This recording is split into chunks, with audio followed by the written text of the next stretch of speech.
ya, tapi kalau nggak ada waktu ya udah Q&A-nya disimpan ya. Nah, sekarang saya bahas tentang mental health.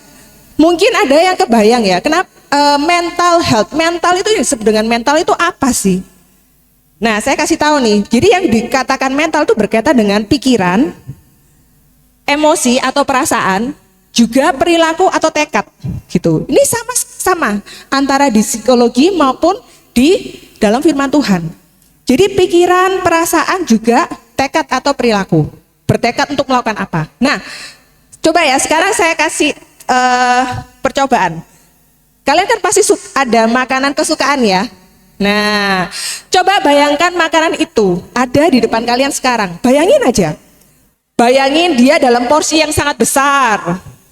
Dia sangat spesial, yang terbaik. Terus dia itu spesial buat kalian. Sekarang saya tanya, setelah kalian bayangkan itu, keluar nggak air liur? Ya, ada yang iya, ada yang enggak ya. Mungkin yang enggak karena udah kekenyangan, jadi bayangin pun nggak lapar. Tapi ada yang sampai keluar air liur. Aneh ya, makanannya nggak ada di depan kalian, tapi cuma di pikiran aja. Tapi kok tubuh kita bereaksi, keluar air liur. Ada yang bisa memerintahkan supaya air liur keluar? Nggak ada. Tapi ketika kalian cuma membayangkan aja, pikiran kalian bekerja, tubuh kalian bereaksi. Itulah kenapa tadi saudara-saudara kita banyak yang mengatakan hati-hati sama pikiran kita. Satan sangat tahu pikiran kita itu sangat penting dalam hidup kita. Ketika pikiran kita disuntikan Satan, nah gak hanya pikiran kita yang rusak, perasaan kita, perilaku kita, tekad kita, semuanya ikut rusak. Itulah bagian dari mental. Jadi hati-hati dengan pikiran kita.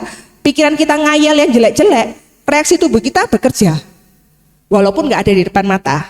Oke, jadi kalau misalkan kayak saya next ya, ada slide-nya? Oh ya, udah. Next. Nah jadi di dalam firman Tuhan pun dikatakan ya, kita baca sama-sama yuk, 1, 2, 3.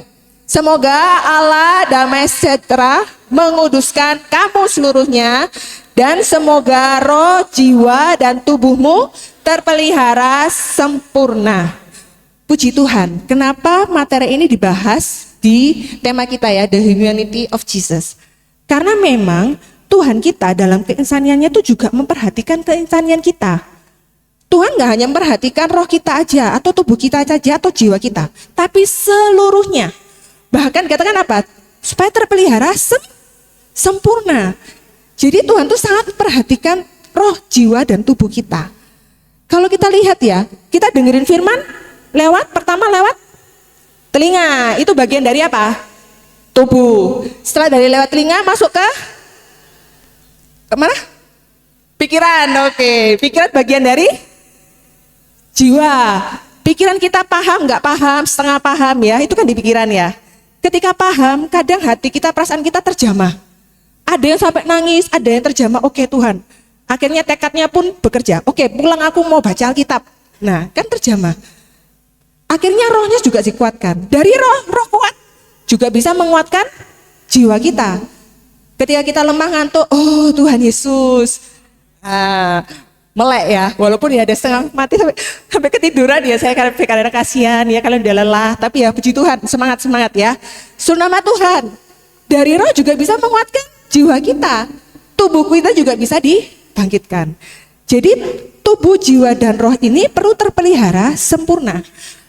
Masalahnya, kalau misalkan tubuh kita sakit, misalkan kita koma, sekalipun ada orang yang menginjil, bisa nggak kita benar-benar menguatkan roh kita sepenuhnya? Iya, kalau dia masih bisa dengar, masih bisa masuk, ya kan? Tapi kalau misalkan dia lagi sakit, beberapa tadi ada bilang ya, izin karena sakit sampai nggak bisa ikut sidang, karena tubuhnya nggak kuat, sehingga dia pun nggak kuat mendengar firman. Tubuh kita tidak baik-baik aja, mempengaruhi firman masuk untuk menguatkan jiwa, roh kita. Begitu juga jiwa, terutama kalau yang namanya kecanduan. Wah, kalau kecanduan tuh pikirannya tuh kayak ada film muter terus. Kalian mau stop itu kayak susah. Kalau enggak, misalkan kalian bukan kayak film, kalian ada rasa sakit hati. Sakit hatinya tuh sangat banget. sampai kalian itu nggak bisa berpikir jernih. Kenapa? Karena otak kita tuh memang gitu. Kalau emosinya itu sangat membara, on fire ya, otak emosi kita, otak berpikir kita langsung off. Sehingga orang yang paling bodoh adalah orang yang, orang yang paling emosi. Itu menjadi orang yang paling kayak kehilangan akal sehat. Mau terlalu happy bisa loncat-loncat kayak anak kecil. Sampai kalau udah selesai, malu ya aku tadi kok loncat kayak begitu. Karena terlalu happy. Terlalu sedih atau terlalu marah, juga bisa marahnya berlebihan. Sampai akhirnya melakukan perilaku yang tidak baik. Kenapa? Karena emosinya terlalu berlebihan. Jadi pikirannya juga gak baik-baik aja. Tapi puji Tuhan, Tuhan kita adalah gembala. Iya, gembala dan pemelihara jiwa kita. Satu ayat lagi ya, kita baca lagi. Next. Tuhan, ayo baca sama yuk. Tuhan adalah gembalaku, takkan kekurangan aku. Dia menyegarkan jiwaku. Dia menuntun aku di jalan yang benar. Amin. Satu lagi. Pada hari aku berseru, Engkau pun menjawab aku. Engkau menambah kekuatan dalam jiwaku. Puji Tuhan saudara-saudari. Kita memiliki Tuhan yang hidup, yang memperhatikan jiwa kita. Ini tertulis di Alkitab, memperhatikan jiwa kita. Bahkan ya, kalau kita ingat kisahnya, ada perempuan yang kedapatan berbuat zina, yang dibawa kepada Tuhan, Tuhan harusnya ini dilempari batu. Tuhan pun ada belas kasihan. Tuhan tidak kompromi terhadap dosa. Sekali lagi ya, Tuhan tidak kompromi terhadap dosa. Tapi ketika perempuan itu bertobat, Tuhan mengatakan apa? Pergilah, aku pun nggak melempari engkau dengan batu, tapi pergilah, jangan dilakukan lagi. Tuhan kita tuh begitu manis. Tuhan kita tuh mau merawat jiwa kita. Tapi apakah kita mau terbuka kepada Tuhan? Entah itu adalah perbuatan dosa yang nggak bisa kita lepas, atau mungkin rasa sakit hati, luka yang nggak bisa lepas. Sebenarnya Tuhan tuh mampu memelihara jiwa kita. Tapi kita mau nggak datang kepada Tuhan? Dan kita punya iman nggak bahwa Tuhan itu mampu memelihara jiwa kita? Nah ini ya, kayak tadi kalau next slide ya, ini adalah singkatan. Tadi ada saudara yang menyampaikan kalau kemanusiaan Yesus itu untuk peperangan rohani. Memerlukan keinsanian Kristus, Tuhan itu, Yesus, itu perlu ada di dalam diri kita. Tapi Satan tahu. Satan nggak bisa otak-atik roh kita, tapi dia menyerang pikiran dan emosi kita, juga tubuh kita. Dia menyerang pikiran dan tubuh kita. Nah, saya kasih beberapa ini ya. Next, ada yang disebut namanya luka psikologis. Kalau misalkan kita sehari-hari ada yang jatuh luka ya, luka ini bisa langsung sembuh dalam waktu yang kilat nggak? Enggak. Semakin besar lukanya, kalian butuh waktu lebih panjang untuk dibuka, dibersihkan, dikasih obat, terus ditutup lagi. Suatu saat perlu pergi dokter lagi, dibuka lagi, bersihkan lagi, kasih obat lagi, ditutup lagi.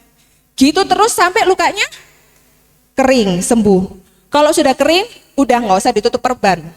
Sampai udah kering pun mungkin ada bekasnya, tapi dipegang udah nggak sakit. Kalau masih basah, dipegang sedikit aja, sudah teriak-teriak, benar nggak? Ada yang pernah kecelakaan? Pernah ya? Luka itu kalau luka besar, disentuh sedikit aja bisa teriak-teriak ya, gitu. Tapi kalau sudah sembuh, mungkin ada bekasnya, dipegang, gini-giniin sakit nggak? Enggak, kecuali dilukain di hal yang sama, bisa sakit lagi. Nah, kita itu ternyata hari-hari kita tuh lebih banyak mengalami yang namanya luka psikologis daripada luka fisik. Misalkan saya contoh yang pertama itu paling sering saya dengar dari mahasiswa maupun orang tua dari klien saya. Pola asuh tidak sehat. Mungkin kalian ada yang di sini ya saudara-saudari ya, ada yang merasa kayak aku nggak terima. Kenapa kok aku punya orang tua kayak gini? Kenapa kok aku dilahirkan dari keluarga kayak gini? Kenapa kok aku punya saudara kayak gini? Mungkin kalian punya merasa gini, ya aku kayak gini gara-gara ayahku atau gara-gara ibuku. Mungkin ada suara sekecil itu dalam hati kalian gak terima sama pengaturan Tuhan terhadap keluarga kalian, orang tua kalian. itu memberikan luka. Bahkan mungkin menjadikan kalian merasa aku sekarang gara-gara mereka. Memang masa lalu mempengaruhi sekarang. Tapi kalau kalian di sini sudah 17 tahun, ada yang di bawah 17 tahun, coba saya tanya, ada? Nggak ada ya? Kalau sudah 17 tahun, jadi kalian sudah bisa menentukan, kalian mau dipengaruhi masa lalu atau kalian mau enggak? Aku mau maju. Masa lalu aku putus, nggak mau mempengaruhi aku. Aku mau maju. Memang masa lalu mempengaruhi aku, tapi aku punya free will, kebebasan untuk menentukan ke depan aku mau jadi orang kayak gimana. Oh, aku ini menjadi orang yang nggak ada tanggung jawab, soalnya ayahku ini nggak tanggung jawab. Kalau kalian memilih itu, ya kalian akan menjadi seperti itu. Tapi kalau kalian mau menggunakan bersama Tuhan, enggak Tuhan, aku mau putus rantai bahkan dosa turunan dari orang tuaku, berhenti di aku dan cucu, bahkan sampai cucu-cucuku nanti, aku nggak mau ada dosa seperti itu. Dalam belas kasihan Tuhan, Tuhan bisa jaga. Tapi Tuhan memerlukan tekad kita. Nah, tekad kita ini seringkali juga disalahgunakan oleh si Satan. Kadang misalkan ya, mau pergi sidang males, itu tekad kita kan yang dimainkan. Mau baca Alkitab, ngantuk Tuhan, wis aku tak tidur. Nggak apa-apa, mungkin kadang-kadang ngantuk, tapi nggak apa-apa, harusnya bangun lagi, baca lagi. Tapi tekad kita dibuat lemah. Bahkan pada titik mau keluar kamar males, mau ketemu teman males, mau perbauran nggak ada teman males. Oh Tuhan Yesus ya. Kalau misalkan kalian tekadnya sampai di titik keluar kamar aja males, ketemu teman atau saudara-saudari dalam brother sister house males, hati-hati. Hati-hati ya. Bisa jadi secara psikologis kalian sudah mengalami masalah. Karena kalian tidak ada selera. Itu yang disebut dengan apa? Bisa ke arah depresi. Kalian nggak ada selera untuk hal-hal yang kalian sukai dulu. Kalian nggak ada selera, kalian nggak ada pandangan positif terhadap masa depan. Merasa semuanya itu suram. Itu sudah ada tanda-tanda. Kalian harus segera cari pertolongan. Terus nanti kayak misalkan nih, tadi slide-nya nggak hanya pola asuh, tapi juga apa itu? Penolakan diabaikan. Ini bukan hanya penolakan kalau lagi mau seneng sama cewek terus ditolak ya. Bukan perkara itu ya. Tapi misalkan nih, kalian harusnya kerja kelompok, tapi kalian nggak dapat kelompok. Termasuk penolakan, sakit nggak? Sakitnya tuh di sini ya. Nah, terus kesepian. Nah, kesepian ini hati-hati. Walaupun kelihatannya temannya banyak, di dalam brother sister house itu banyak orang, tapi kalian mungkin merasa sendiri, merasa nggak ada yang bisa memahami aku, merasa nggak ada yang bisa ngertiin aku. Hati-hati, itu suntikan dari si Satan. Si Satan selalu membuat kita merasa kita sendirian, kayak kita nggak ada orang yang bisa kita percaya. Supaya akhirnya kalian mengisolasi diri kalian sehingga kalian nggak dapat pertolongan, kalian semakin terpuruk. Jadi jangan bersembunyi di dalam goa. Itu kayak kalau bicara itu kayak ingat kisahnya ini ya, Elia ya. Ingat Elia itu waktu itu kan dia sudah melakukan banyak perkara besar, tapi suatu ketika Isabel kan mau kejar dan mau bunuh Elia ya. Ingat ya. Dia lari sampai dia sembunyi di dalam goa, ya kan? Dia sampai ada perkataan bilang apa? Lebih baik Tuhan cabut nyawaku aja. Itu ada di slide, masih di bawah ya. Dia mungkin ada di slide selanjutnya, mungkin bisa dilihatin ayat 1 Raja-Raja 19 ayat 4. 1 Raja-Raja 19 ayat 4. Nah ya, ini ya. Sampai dia bilang apa? Cukuplah, ambil nyawaku aja.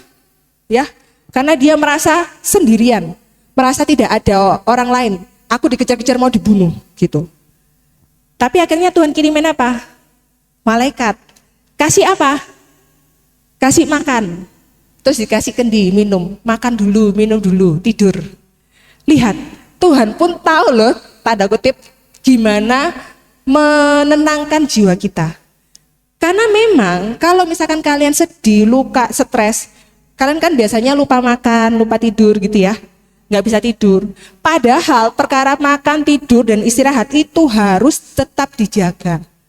Kalian kurang makan, lapar, jadi orang emosian, ya kan?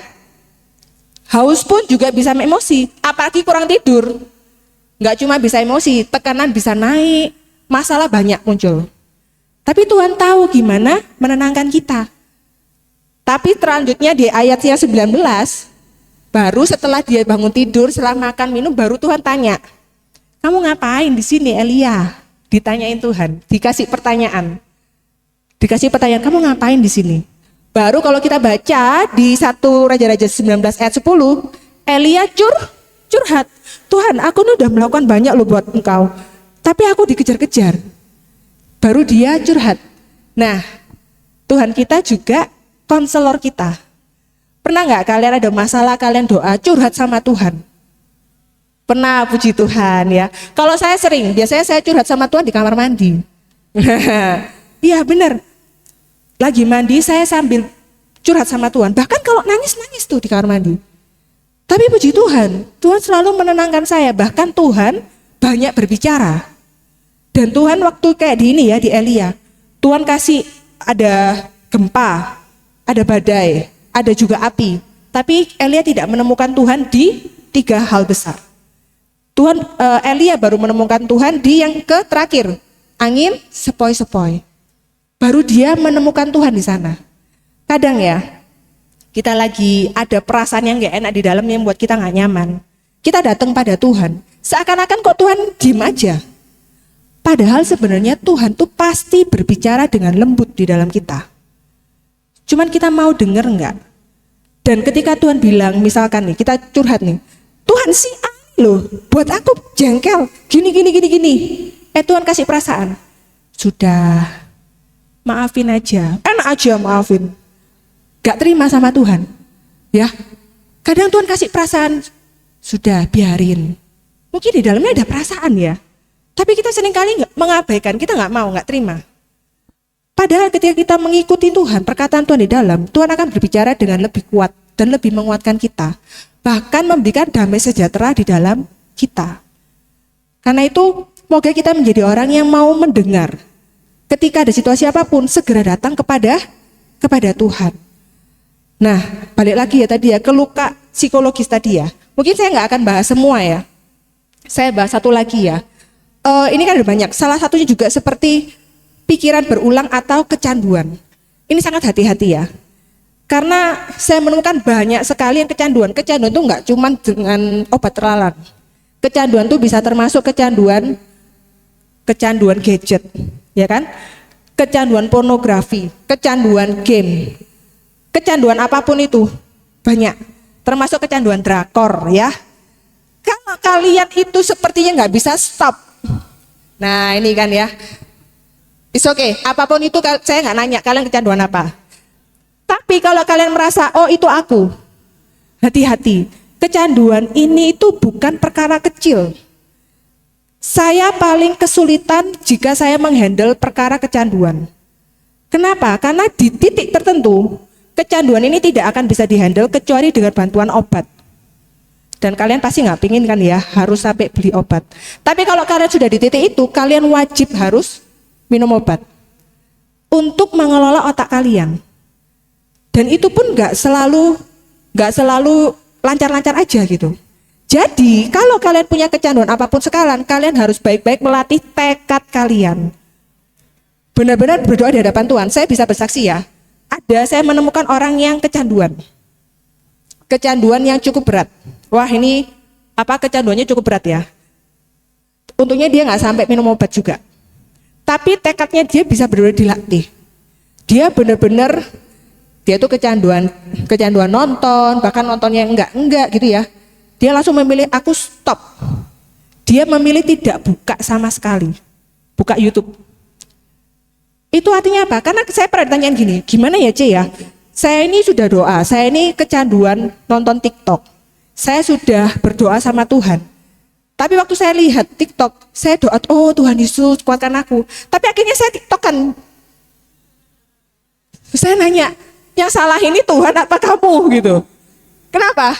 Lah kamu mencobai Tuhan di depan pada TikTok, kamu liatin sambil doa, terus kamu liatin ya lama-lama pasti dimainin gitu.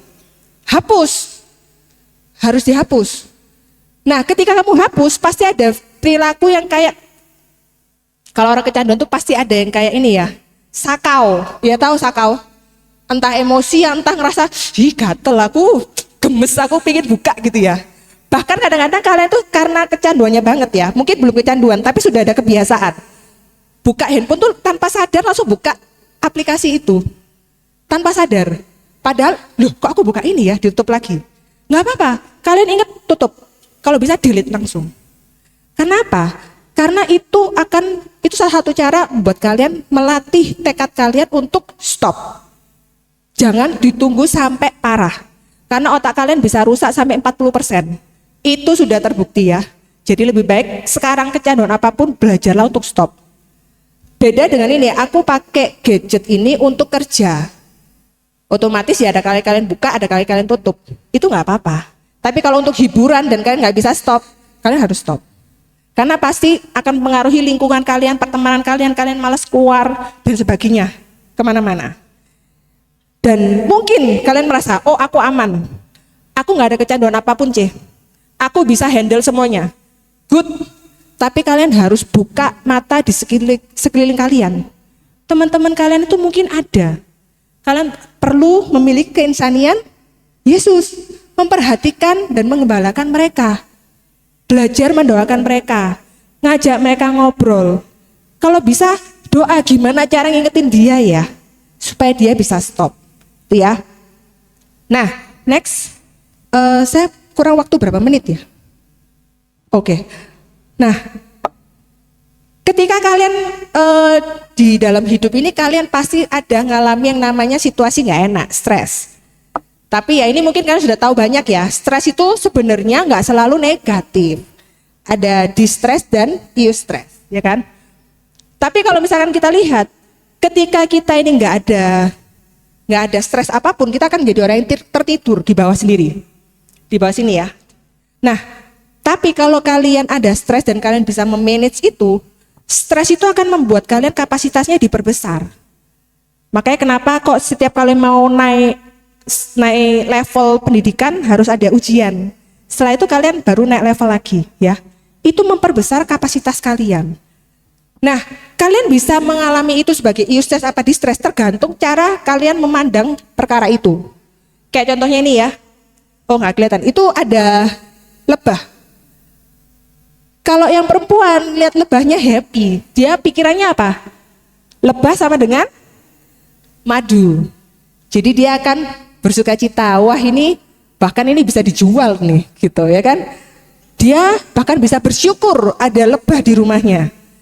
Tapi kalau yang cowok coba lihat, dangerous ya kan. Kira-kira dia akan menjadi orang yang sangat ketakutan. Itu yang disebut dengan distress. Ada sesuatu hal menjadi hal yang negatif buat dia. Tapi ada suatu hal orang lain melihatnya itu hal yang positif. Sama dengan kalian di sini. Ada yang merasa duduk di sini tuh puji Tuhan, aku ada di sini. Puji Tuhan, aku ikut. Tapi ada juga yang merasa, ngapain ya aku di sini ya? Tergantung bagaimana kalian memandang perbauran ini, gitu. Amin. Nah, kalau misalkan kalian memandang situasi hal itu secara negatif, distress, nanti lama-lama akan menjadi seperti next. Nah, yang namanya stres itu akan berkembang. Kalau stresnya nggak diatasi akan berkembang. Jadi yang namanya kalian mulai cemas. Setiap kali ada itu cemas, deg-degan, gitu. Kalau cemas-cemas terus lama-lama kalian depresi, mengurung diri. Itu kayak orang dalam toples ya, mengurung diri. Atau smiling depression. Kelihatannya ketemu sama teman-teman happy, hahaha, gitu ya, aktif gitu. Tapi kalau dia sendirian di rumah, masuk kamar sendirian, hati-hati. Itu ibaratnya dia itu depresi tapi dia pakai topeng supaya nggak kelihatan depresi. Tapi sama-sama itu bahaya. Bahkan jauh lebih berbahaya kalau dia smiling depression. Karena kita nggak bisa ngecek dia itu depresi atau tidak. Gitu. Tiba-tiba langsung ada perilaku-perilaku yang tidak diinginkan. Karena itu kita perlu baik-baik lihat sekeliling kita. Kalau teman kita biasanya tuh keluar kamar happy gitu ya, tiba-tiba dia lebih banyak di kamar terus. Kalian perlu peka. Kalian perlu mau memperhatikan, ada hati, ada belas kasihan memperhatikan mereka. Kalau misalkan kalian, oh enggak, dia baik-baik aja, tapi kalau lagi sendirian kelihatan murung, kalian juga harus peka.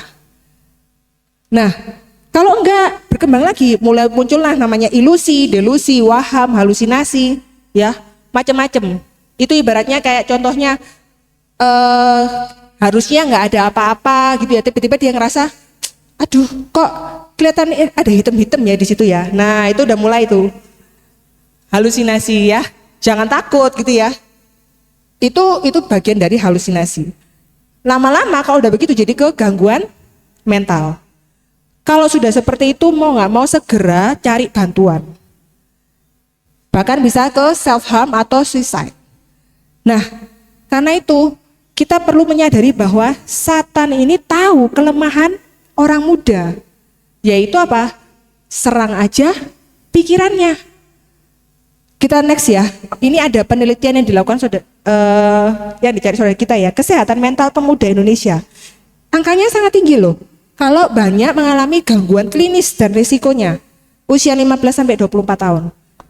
Itu tinggi banget ya. 1 dari 20 remaja menderita gangguan mental klinis. Next ya. Terus selanjutnya. Krisis senyap tentang bunuh diri. Itu juga lihat ya nominalnya 630.000 orang ingin bunuh diri. Lanjutnya kritis juga next ada juga ini ya tentang perilaku seksual pranikah, perilaku seksual di luar pernikahan.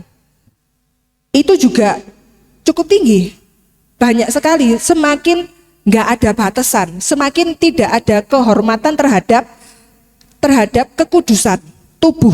Ya kan tadi ingat ya, nggak hanya pikiran, bahkan tubuh pun juga melalui pergaulan yang tidak baik, melalui obat-obatan. Mungkin ada yang masih merokok juga termasuk.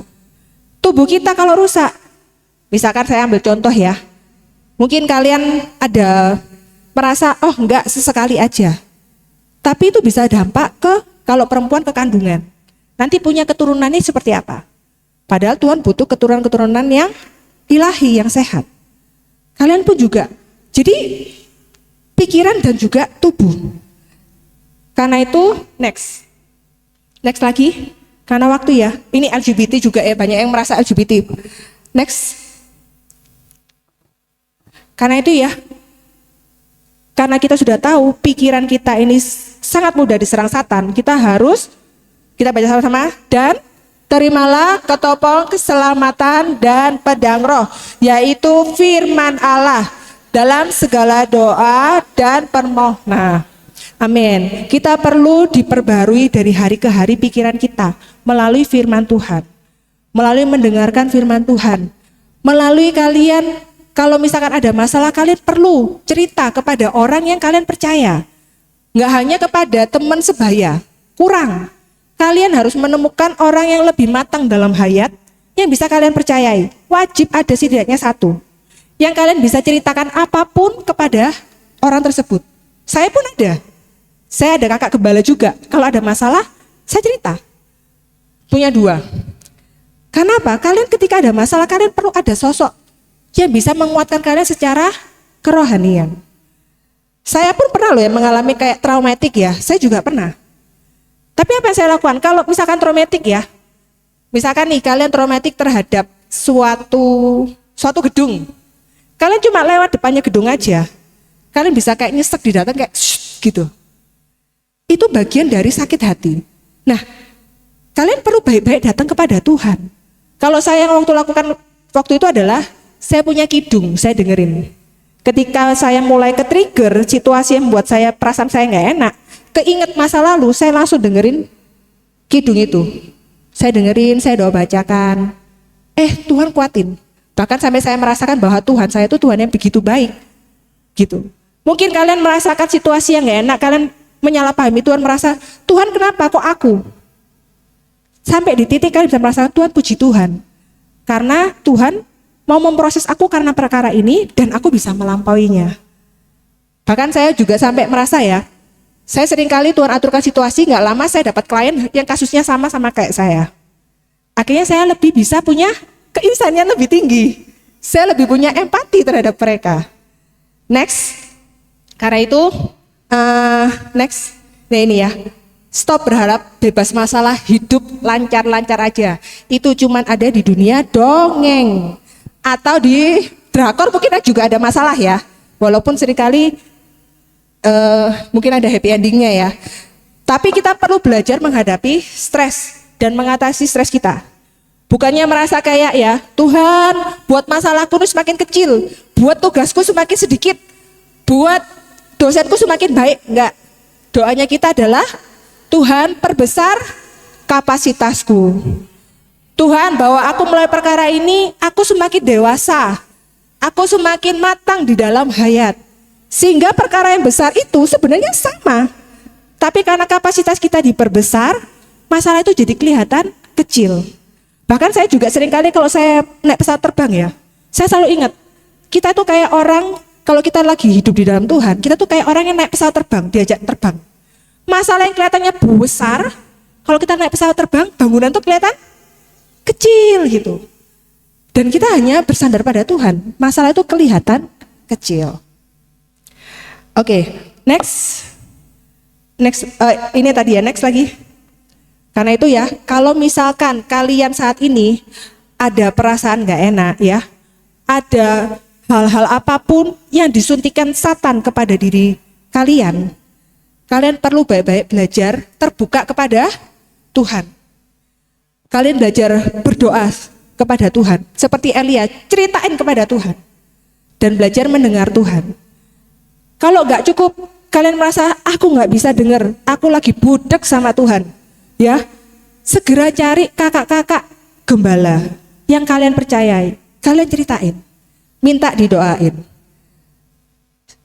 Next, kurang berapa menit? Oke, next lagi.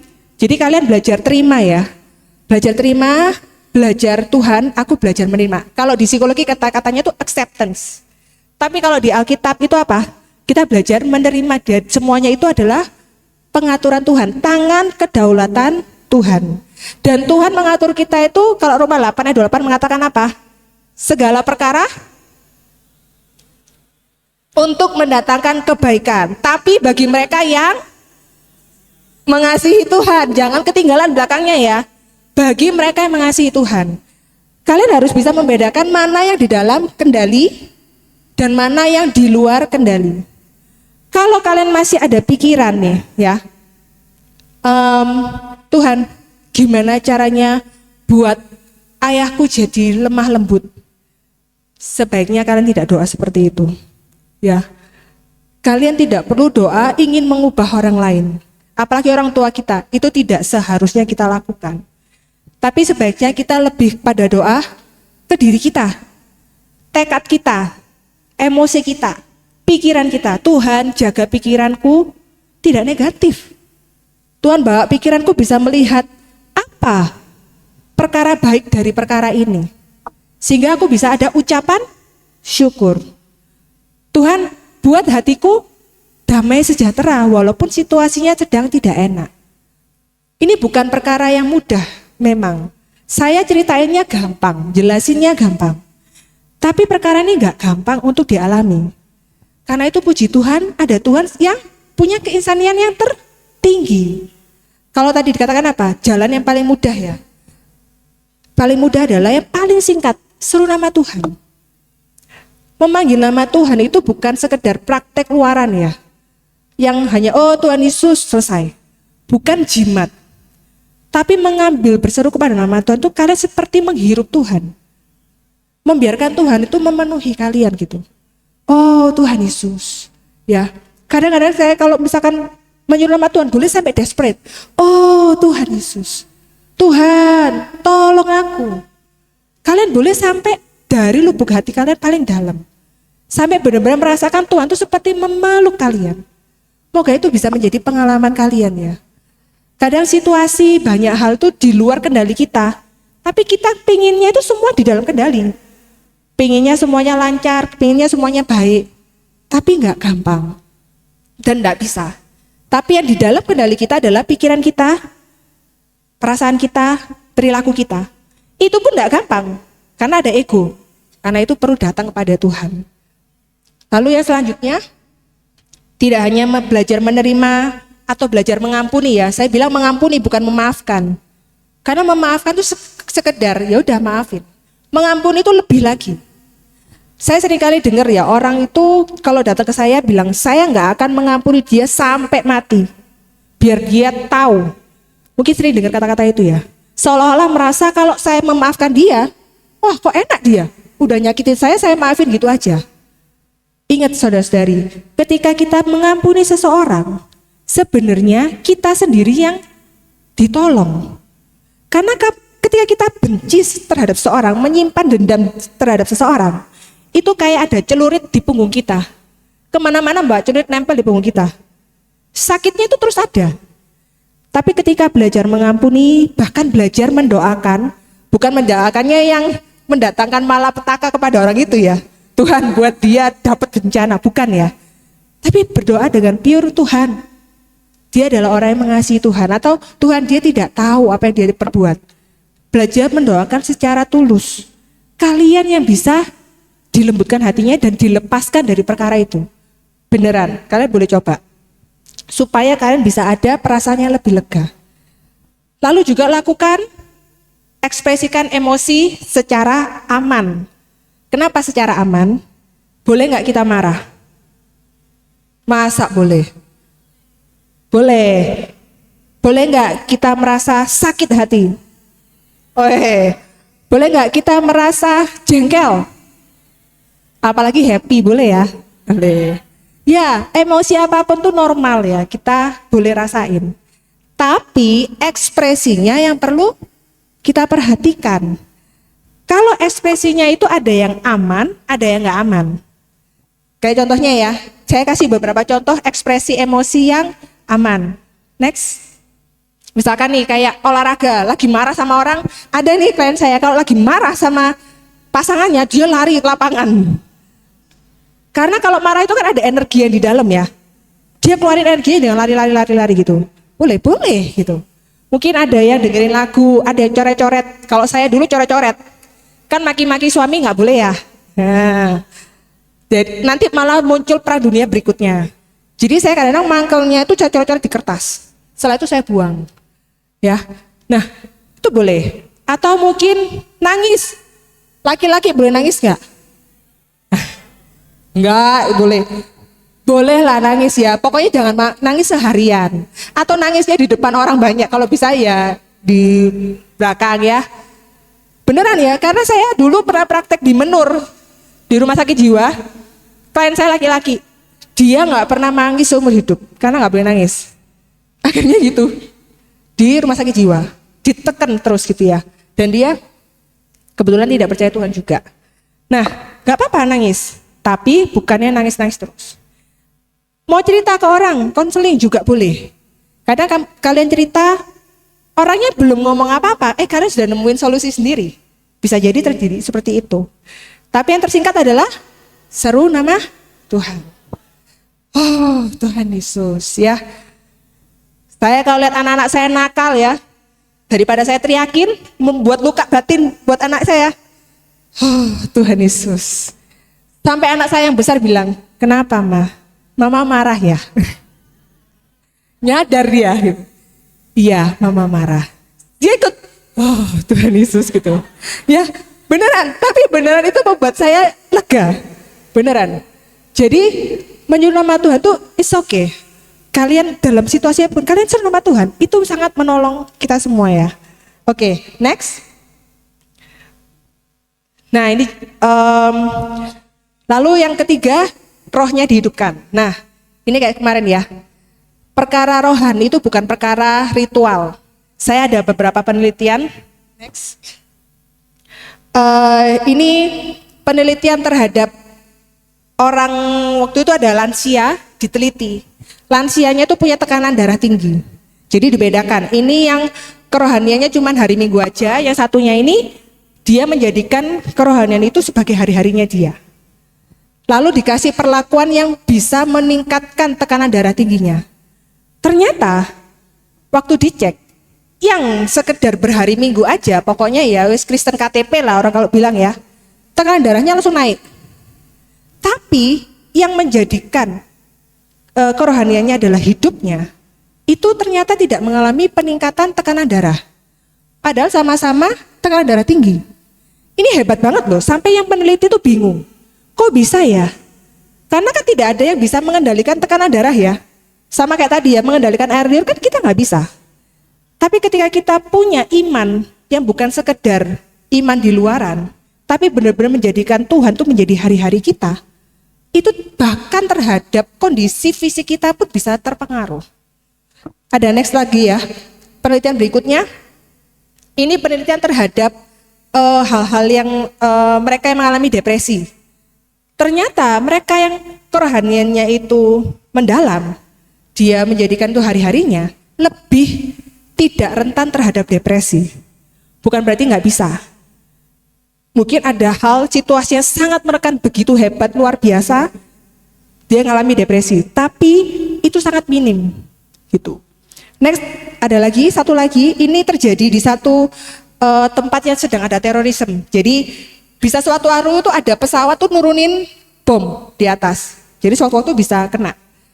Ternyata mereka yang kerohaniannya bagus, itu dia sangat ada kerohanian yang dalam terhadap Tuhan.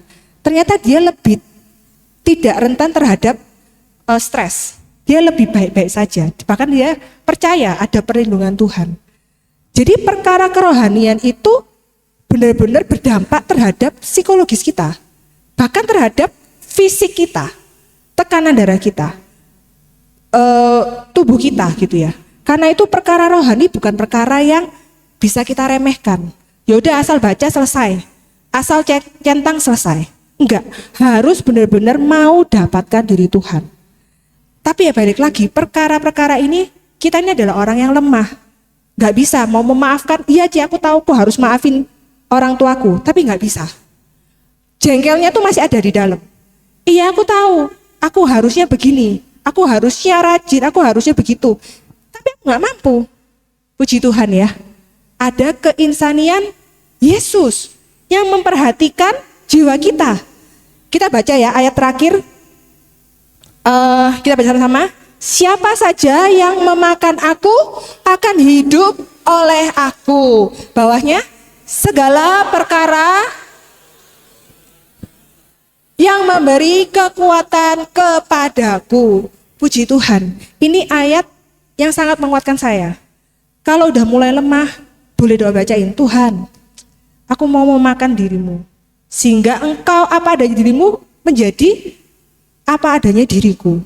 Tuhan, segala perkara tidak ada kecuali dapat kita tanggung di dalam Dia. Aku gak mampu, tapi ada Tuhan, aku mampu. Tapi mungkin Tuhan izinkan kita udah doa, situasi gak berubah. Saya kasih satu ayat, bukan satu ayat sih, beberapa ayat. Next, yang terakhir ya.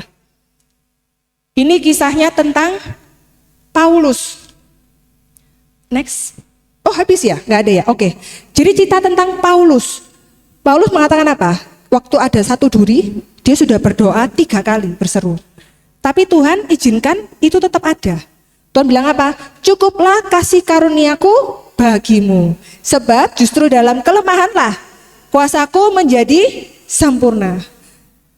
Kalau ada situasi yang Tuhan izinkan sampai sekarang Tuhan nggak izinkan berubah, belajar terus beriman di hadapan Tuhan. Karena Satan tuh tahu dibuat seperti ini supaya kita bahkan menyalahpahami Tuhan. Tapi kita perlu ada doa, Tuhan tidak pernah salah. Tuhan aku mau percaya. Tuhan ampuni aku yang kurang percaya. Tapi aku mau percaya.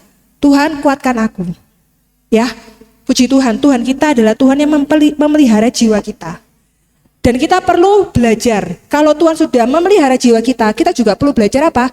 Memperhatikan saudara-saudari kita, teman-teman kita. Banyak di antara mereka juga berbagian dalam kemerosotan dunia. Tapi mereka mungkin belum mendengar tentang Tuhan. Kita perlu menjadi Tuhan yang menjadi teman yang membawa Tuhan kepada mereka. membawa mereka kepada Tuhan. Atas diri kita, mereka bisa merasakan keinsanian Yesus, sehingga mereka pun bisa beroleh selamat. Puji Tuhan, mungkin bisa dilanjutkan kepada saudara.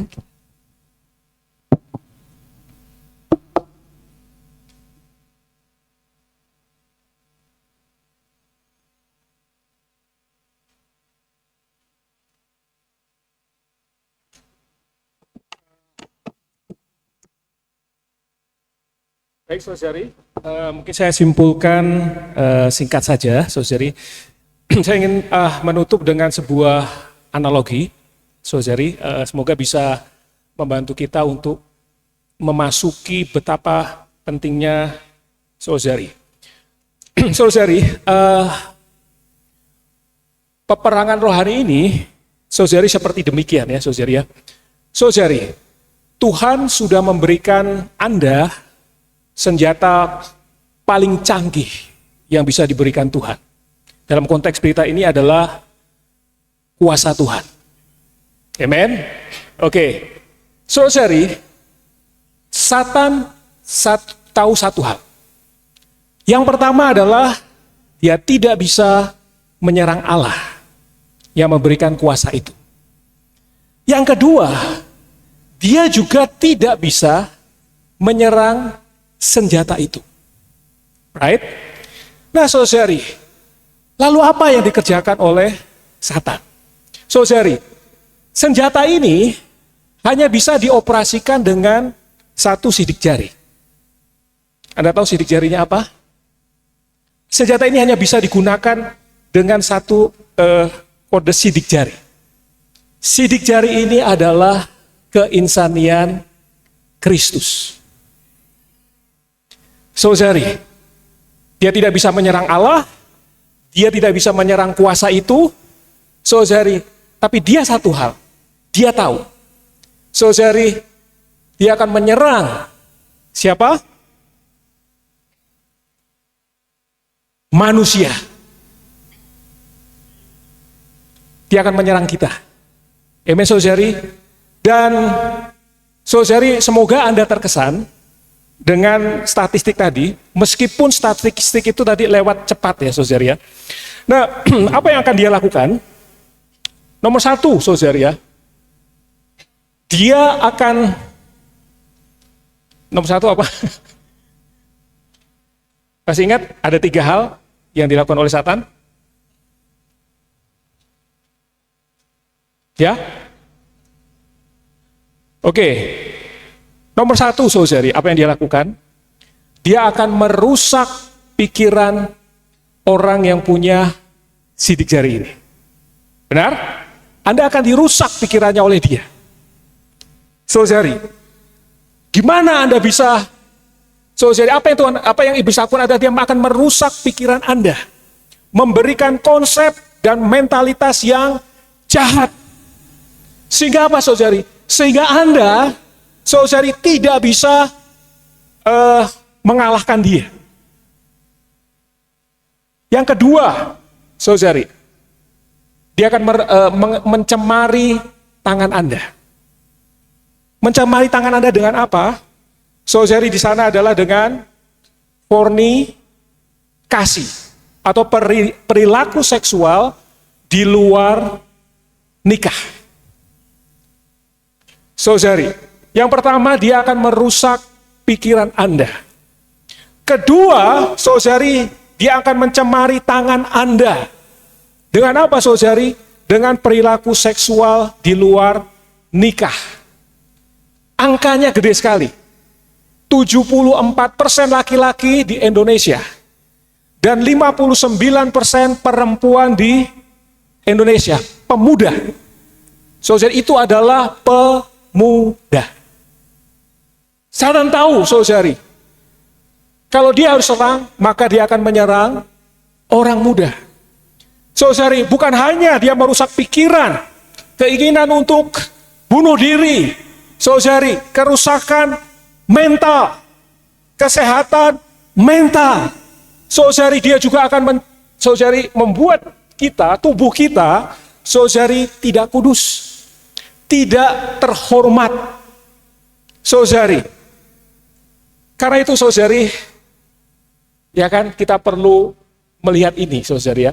Kemudian yang ketiga, tadi pikiran, kemudian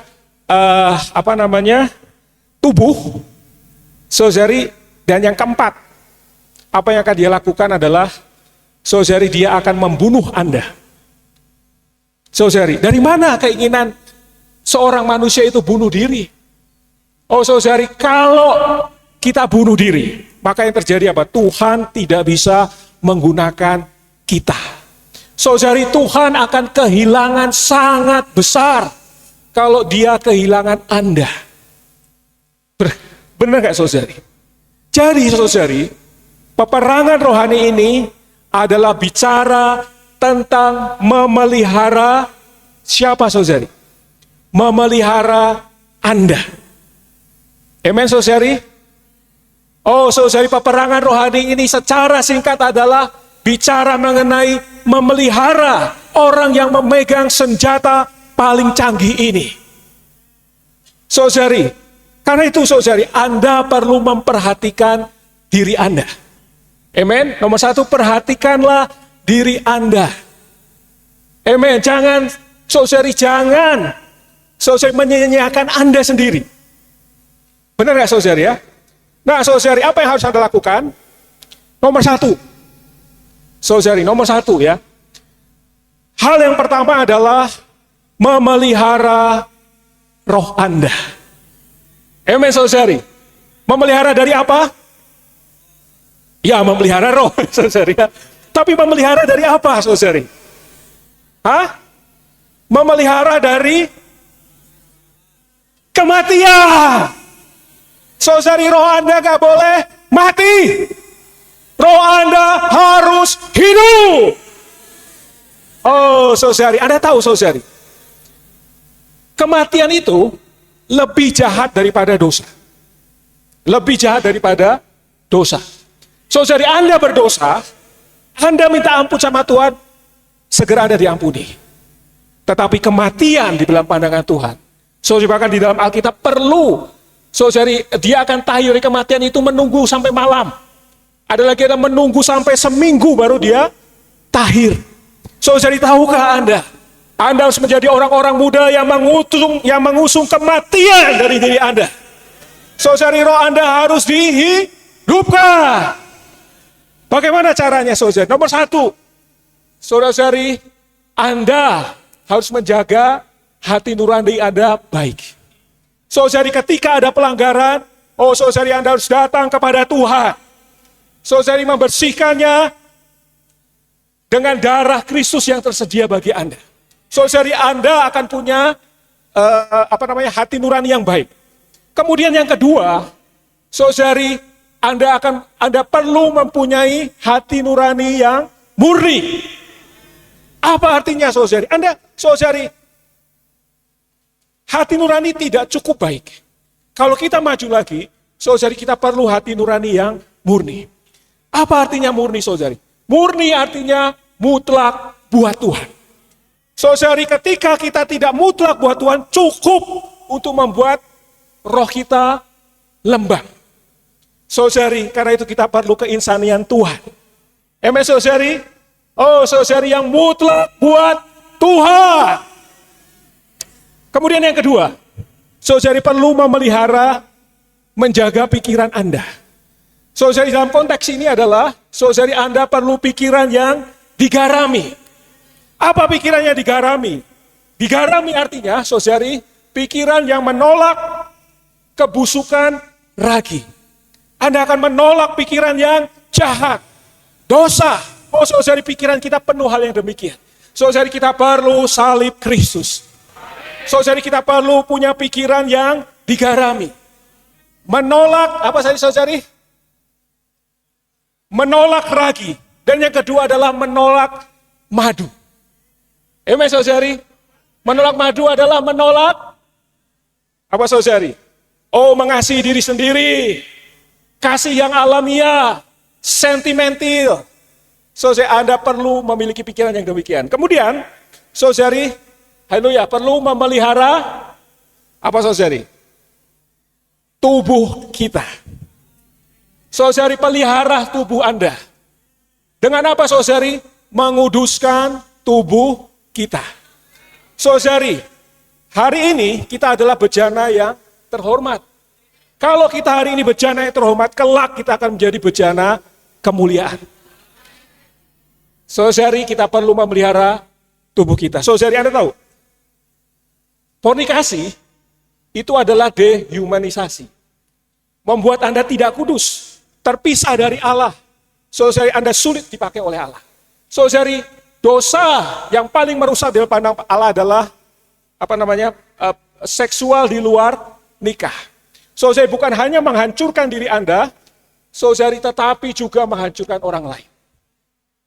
Saudari, ini juga menghancurkan orang lain. Bahkan di dalam Alkitab bisa sampai beberapa generasi. Tolong perhatikan ini, saudari. Sampai bisa beberapa generasi. Daud melakukan hal ini, perzinahan. Dan ini sampai beberapa generasi. Harus menanggungnya. Saudara-saudari, kita perlu menguduskan tubuh kita. Amen, saudari. Kemudian yang terakhir. Yang terakhir adalah, saudari, perlu makan Kristus. Harap Anda bisa berdiri dengan teriakan yang sama. Oh, aku mau makan Kristus. Sama-sama yuk ya saudara. Haleluya. Kita tutup dengan makan ya. Mau. Amin. Saudari.